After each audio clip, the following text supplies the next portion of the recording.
Multiplication और division के हवाले से जब हम सिग्निफिकेंट डिजिट्स की बात करते हैं तो इसका क्या रूल है, यानी सिग्निफिकेंट डिजिट्स वो अहम डिजिट्स होते हैं, फिगर्स होते हैं जो कि हमारी उस कैलकुलेशन में होते हैं, और इनका मकसद ये होता है कि हमारी जो कैलकुलेशन की एक्यूरेसी है, यानी वो अपनी जो एक्चुअल वैल्यू है उसकी तरफ ज़्यादा से ज़्यादा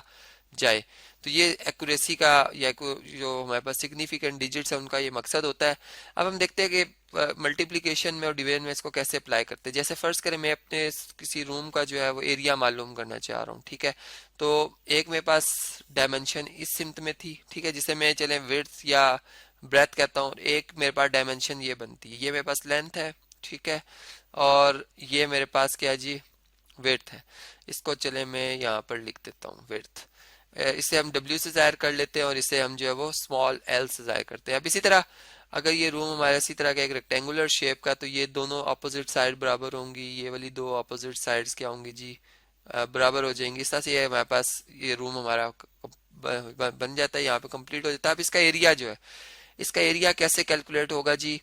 इसमें चूंकि टू डायमेंशंस हैं, इस डायमेंशन में भी हम आ रहे हैं और इस डायमेंशन में भी हम जा रहे हैं, ठीक है। तो हम यूं कहेंगे कि दोनों डायमेंशंस में जो हमने फासला तय किया, फर्ज करें इस डायमेंशन में जो हम फासला तय कर रहे हैं वो 12.54 फीट है, जबकि यानी इसमें अगर आप देखें तो इसमें सिग्निफिकेंट जो डिजिट्स मैंने रखे हैं वो 4 रखे हैं, और इसमें जो यानी ये आप कह सकते हैं ये 10th पार्ट ऑफ फीट और ये 100th पार्ट ऑफ फीट तक इसको मैंने सही सही मेजर किया है। जबकि यहाँ पे अगर आप देखें तो ये जो हमारे पास विड्थ है, इसको मैं कहता हूँ कि ये मेरे पास जो है ये 4.6 फीट है, ठीक है। अब इसका जब एरिया निकालना होगा तो ये बात हम जानते हैं कि लेंथ और ब्रेथ को हम मल्टीप्लाई कर देते हैं रेक्टेंगल के केस में, ठीक है। तो इस तरह से ये हमारे पास जो है वो, या विड्थ, चल के मैं यहाँ पे विड्थ लिख चुका हूँ तो विड्थ ही लिखते हैं जी, यहाँ पे इन दोनों का प्रोडक्ट लिया जाएगा। तो देखते हैं क्या एरिया आता है जी हमारा, और फिर इसमें सिग्निफिकेंट डिजिट्स को भी हमने मद्देनजर रखना है। तो इसका जो रूल है वो ये कि जो हमारे पास कैलकुलेशन में कम से कम सिग्निफिकेंट डिजिट्स की तादाद है जो कि 2 है, आप देख सकते हैं मैंने विड्थ को 10th पार्ट ऑफ फीट तक सही सही मेजर किया, तो इसमें जो आंसर है जो कि प्रोडक्ट है वो उसमें भी सिग्निफिकेंट डिजिट्स की तादाद जो है वो 2 आएगी, ठीक है। चलिए इनका प्रोडक्ट लेते हैं जी। लेंथ पहले हम लिखते हैं 12.54 और इससे हम मल्टीप्लाई करते हैं जो हमारे पास सेकंड नंबर है जी, कितना है 4.6, 4.6। अब इसे क्विक सॉल्व करते हैं जी कैलकुलेटर की मदद से। यहाँ पर हमारे पास है जी 12.54, ठीक है, और इससे इसका प्रोडक्ट लिया जा रहा है जी किससे, 4.6 से, ठीक है। तो ये बना 57.648, 56 पॉइंट कितना जी, 57.684, ठीक है। अब देखिए ये भी फीट्स में था हमारे पास नंबर, ठीक है, और ये भी फीट्स में था, और लॉ ऑफ एक्सपोनेंट की बेस पे इन दोनों की बेसिस सेम है, पावर ऐड हो जाएंगी तो ये फीट और इसकी होल एक्सपोनेंट जो है वो 1+1 2 हो जाएगी, फीट स्क्वायर में आ जाएगा। अब देखें तो इसमें अगर आपके पास जो सिग्निफिकेंट डिजिट्स की तादाद है वो कितनी आ रही है, ये हमारे पास आ रही है जी 1 2 3 4 5 आ रही है, लेकिन हमने ये पता है कि जो हमारे पास सिग्निफिकेंट डिजिट्स या फिगर्स की तादाद है वो कितनी होनी चाहिए, 2 होनी चाहिए। तो इसे हम राउंड डाउन करेंगे और राउंड ऑफ करेंगे, बल्कि यहाँ पे हम पहले राउंड ऑफ करेंगे 2 डेसिमल, या हम यूं कहेंगे कि 2 डिजिट्स तक, तो 2 डिजिट तो यहाँ पे बनते हैं। इसका मतलब है कि हम इसे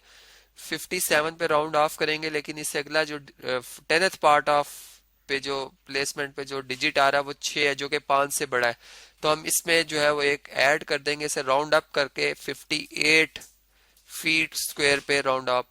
अप कर देंगे। तो ये हमारे पास इस ऑब्जेक्ट जो हमारे पास ये रूम है इसका ये एरिया आ जाएगा जो कि हमने फीट स्क्वायर्स में जो है वो साथ साथ मेजर किया। अब ये तो बात होगी प्रोडक्ट की, अब हम डिवीजन को भी इधर ही से जो है वो अखज करते हैं। हम ये कहते हैं कि फर्ज करें मैं चाहता हूँ कि मैं अपने इस रूम में टाइल्स भी लगाऊं, ठीक है, कुछ डिजाइन बना लेते हैं। यहाँ पर हमने टाइल्स भी लगानी है जी। अब जो एक टाइल है हमारे पास और इसका जो एरिया है ये है जी, फर्ज करें इसका एरिया जो है वो 1.5, इसको बल्कि 4 करते हैं, 1.54 फीट है, ठीक है। अब आप देखें कि बल्कि फीट स्क्वायर है, फीट्स, ये भी फीट स्क्वायर में, ये भी फीट स्क्वायर में, एरिया में पता है। और अब हमें क्या कहता है कि हाउ मेनी टाइल्स, यानी कितनी ज्यादा रिक्वायर होंगी हमें टाइल्स यहाँ पर, इस पूरे रूम में मैंने टाइल्स लगानी है, तो मुझे वो क्वांटिटी कैसे मिलेगी, तो मैं कैसे वो टाइल्स निकालूंगा, इसका ये तरीका है कि जी हम लिखें नंबर ऑफ टाइल्स, जो कि इस तरह से आती हैं कि अगर आप पूरे रूम को देखें, रूम का एरिया, ठीक है, एरिया ऑफ रूम, और चूंकि रूम में ही जो फ्लोर है, ठीक है, उसको बल्कि फ्लोर का एरिया, जो रूम है बेसिकली फ्लोर ही का एरिया है, और डिवाइडेड बाय जो है एरिया ऑफ हमारे पास क्या है जी, टाइल, ठीक है, चूंकि जमीन पे ही लगेगी और जितना ये कवर करेगी उतनी उतनी जगह से जमीन जो है वो क्या होती जाएगी, टाइल अप होती जाएगी, नहीं उसके ऊपर टाइल आती जाएगी। तो इस तरह से अब हम नंबर ऑफ टाइल्स, चूंकि क्वांटिटी है, नंबर ही निकाल रहे हैं, रेशो ले रहे हैं, ठीक है, रेशो आप जानते हैं कि अगर एरिया जो है इसका रूम का वो 58 फीट स्क्वायर है, तो दूसरी क्वांटिटी का भी यूनिट सेम ही है, यानी एरिया ऑफ टाइल कितना जी 1.54 फीट स्क्वायर, जो कि रेशो के हवाले से ये जो है इनके यूनिट्स कैंसिल हो जाएंगे। 58, इसको हमने राउंड अप किया था जी, ये चले इधर मैं लिखता हूँ, 58 आ गया था, इससे हम डिवाइड कर देंगे किससे जी, 1.54 से, तो ये हमारे पास 37.66 बनता है, 37.66, और आगे भी थे, मैंने इसे राउंड डाउन किया यहाँ पर क्योंकि डिजिट 2 था। अब आप देखें कि ये हमारे पास नंबर आए, लेकिन अब इसमें जो सिग्निफिकेंट डिजिट्स की तादाद है वो 4 है, जबकि हम देख रहे हैं कि अब हम जो क्वेश्चन ले रहे हैं उसमें जो एरिया है रूम का, ठीक है, या फ्लोर जिसकी हम बात कर रहे हैं, उसका एरिया जो है वो उसमें 2 सिग्निफिकेंट डिजिट्स हैं, ठीक है, सिग्निफिकेंट, यहाँ पे चले मैं डी लिख देता हूँ, डी फॉर डिजिट्स, या एफ ही लिख देते हैं क्योंकि हम पहले एफ ही लिखते आए हैं। और इधर अगर आप देखें तो इसमें 3 सिग्निफिकेंट डिजिट्स हैं,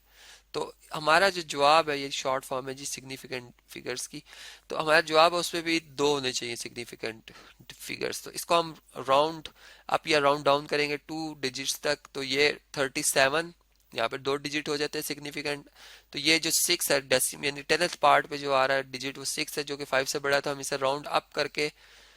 जो है वो 38 बना देंगे, जिसमें कि 2 ही सिग्निफिकेंट डिजिट्स आ रहे हैं। तो इससे हमने देखा कि 38 टाइल्स जो है इस एरिया की, जो कि यहाँ पर मेंशन है, ये लगेंगी, और बाकी अगर कोई मामूली सी कमी पेशी है भी तो वो हम जो है वो सीमेंट की मदद से जो है वो इसे फिल कर देंगे। तो इस तरह से हमने एक डेली लाइफ के प्रॉब्लम को भी समझा, और फिर उसमें देखा कि कैसे हम सिग्निफिकेंट डिजिट्स की जो है वो मदद से एक एक्यूरेसी लाते हैं, एक ऐसा रिजल्ट लाते हैं जो कि हकीकत की तरफ ज्यादा करीब होता है।